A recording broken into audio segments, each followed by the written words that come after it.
Hello friends, कैसे हो? Good morning. Hope कि आप सब अच्छे होगे, मस्त होगे, तंदुरुस्त होगे। आज का ब्लॉग कर रही हूँ मैं मॉर्निंग से शुरू। आप मेरे पीछे देख सकते हैं कि कितना प्यारा व्यू है और कितनी अच्छी ग्रीनरी है। और ये मेरा पैकेट है और आज मैं आई हूँ खेत, आप लोगों के साथ शेयर करने आई हूँ धनिए के टिप्स, जो कि स्पेशल टिप्स हो गए। तो मेरी वीडियो को बीच में स्किप करके मत देखिएगा, पूरी वीडियो देखिएगा ताकि आपको पूरी जानकारी मिलेगी। जो कि जैसे गार्डनिंग का शौक़ रखते हैं उन लोगों के लिए स्पेशल टिप्स है धनिया के बारे में। क्योंकि बहुत सारे लोगों को शौक़ रहता है धनिया उगाने का, कि कुछ भी मतलब सब्जी सब्जी, मैं हर चीज़ के टिप्स देती रहती हूँ, हर चीज़ के बारे में बताती रहती हूँ। और फ्रेंड्स, जो मैं टिप्स बताती हूँ, किसी भी चीज़ के बारे में बताती हूँ, पहले मैं खुद यूज़ करती हूँ उन चीज़ों को, फिर ही मैं आप लोगों के साथ शेयर करती हूँ। क्योंकि मैं फालतू किसी को कुछ नहीं बताती हूँ, क्योंकि मुझे तो खुद शौक़ है गार्डनिंग का, तो इसलिए आप लोगों के साथ शेयर करती हूँ।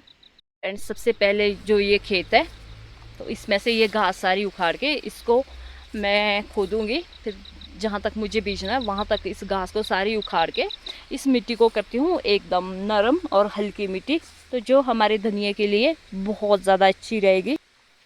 तो फ्रेंड्स, मैं यहाँ से बीच से खोदूँगी क्योंकि बाकी तो इसमें घास ही घास है। तो सबसे पहले मैं घास को खोद के निकालूंगी और मिट्टी एकदम हल्की कर दूंगी। इसके लिए ना दोमट मिट्टी चाहिए होती है। तो जो ये मिट्टी है ये दोमट मिट्टी है, तो ये बहुत सही मिट्टी है इसके लिए, धनिया के लिए।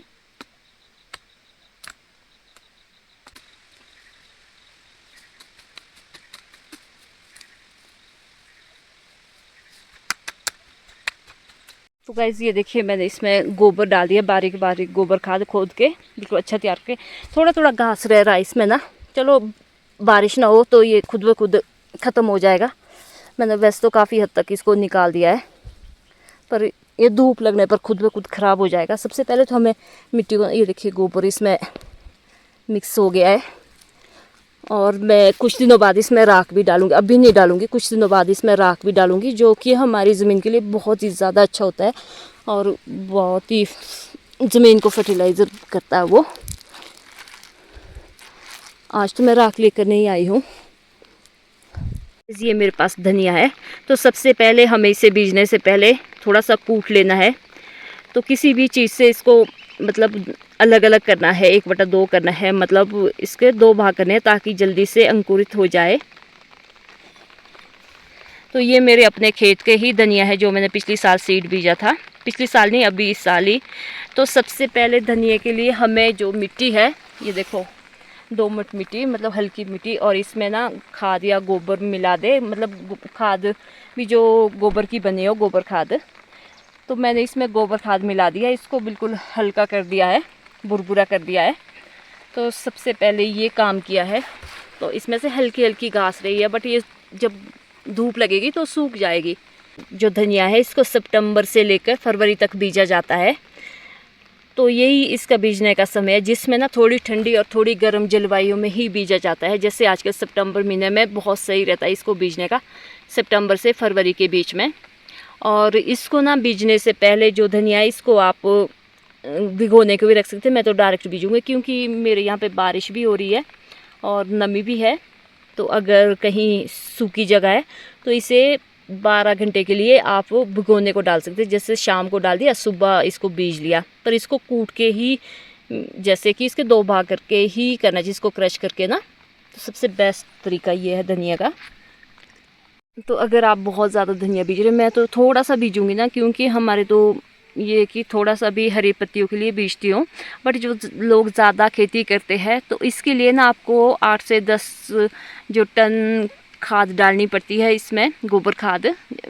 मतलब वो इसमें है कि 5 बीघे में 8 से 10 टन गोबर खाद पड़नी चाहिए। तो बाकी इसमें ना सिंचाई भी देनी पड़ती है। अगर कहीं आप लोग ड्राई जगह पे बीज रहे हैं तो इसमें 10-12 दिनों के बाद सिंचाई, और साथ में इसमें खरपतवार भी निकालना पड़ेगा। धनिया में ये बहुत ज़रूरी है कि इसमें कि भाई जैसे भी खरपतवार तैयार हो तो उसे बार बार निकालते रहिए। मैंने इसके लिए ये खेत तैयार कर दिया है। तो ये देखो, इतना सा खेत में ही बीजूँगी मैं। बाकी तो मैं फरवरी में बीजती हूँ। बीज के लिए जो जिसमें कि मैं सीड तैयार करती हूँ, बीज के लिए मैं फरवरी में ही बीजती हूँ, ये तो सिर्फ खाली हरी पत्ती के लिए ही बीजती हूँ मैं, जो अभी बीज रही हूँ। मुझे हरी पत्ती मतलब जो तड़के में डालते हैं हम सब्जी दाल में, तो उसके लिए ही मैं इसकी बुवाई करती हूँ। बट इसमें ये होता है कि आप अगर अभी सितंबर में बीजते हैं तो पूरी सर्दी आप इसकी पत्तियाँ तोड़ सकते हैं।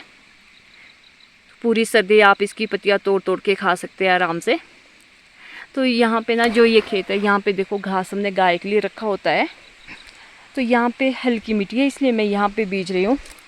बाकी जो फरवरी में बीजती हूँ, जिसे मैं आगे सीड तैयार करती हूँ, वो मैं फरवरी में बीजती हूँ। तो उसके लिए तो हम मतलब घर के साथ ही मेरा एक खेत है, वहीं बीजती हूँ और उसमें दाने तैयार करती हूँ। तो इसमें मैंने जो बारीक गोबर खाद थी वो मैंने मिला दी है, सड़ी हुई गोबर खाद डालनी पड़ती है इसमें। तो चलिए अब इसकी बुवाई शुरू करते हैं। सबसे पहले मैं इसको कूट लेती हूँ, क्रश कर लेती हूँ, फिर उसके बाद ही मैं इसकी बुवाई करूँगी।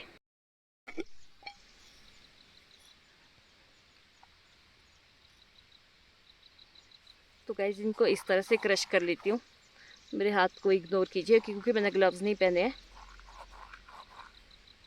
ग्लव्स ना पहनने की वजह से हाथ तो ऐसे ही हो गया, अब क्या करना। तो देखिए इसको इस तरह से क्रश करते हैं ताकि ये जल्दी से अंकुरित हो जाए। अगर हम पूरा दाना बीजते हैं तो थोड़ा लेट अंकुरित होगा ये।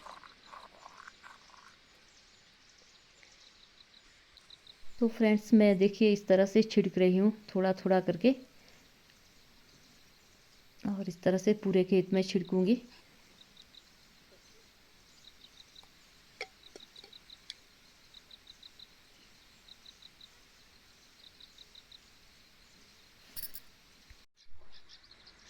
तो देखिए इस तरह से हल्के से करना है, छोटी कसी से इसको। और जैसे मेरे जहाँ पे पैर लग रहे हैं इस पर पैर नहीं लगाने हैं। हल्की हल्की सी घास रही है इसमें ना, कुछ तो मैं निकाल दूंगी, कुछ सूख जाएगी अपने आप। जैसे इसमें धूप लगेगी ना, जो बड़ी बड़ी घास है वो तो निकाल रही हूँ साथ साथ में। ये देखो थोड़ी पथरीली मिट्टी है ना, ये पत्थर पत्थर थोड़े निकाल देने, लो हाइट की जैसी मिट्टी है।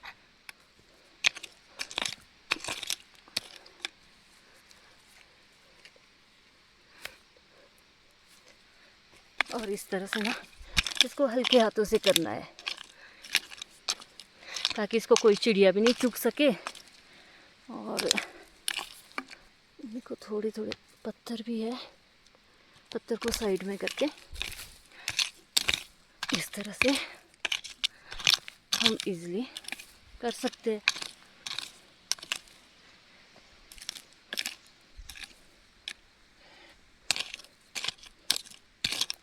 ये देखिए जहाँ पे मेरे पैर लगे थे, बस अगर लग गया ना, धनिया उग गया तो इसमें भी बहुत अच्छा धनिया उग जाएगा मेरा। तो फ्रेंड्स कैसी लगी आपको मेरी धनिया की जानकारी, धनिया उगाने की? तो अगर अच्छी लगे लाइक कीजिए, कमेंट कीजिए और शेयर करना मत भूलिए। मिलते हैं आपसे इसी तरह के एक नए अपडेट के साथ, तब तक के लिए बाय बाय। और फिर मिलेंगे एक नए ब्लॉग के साथ, तब तक दीजिए मुझे इजाज़त। Bye bye.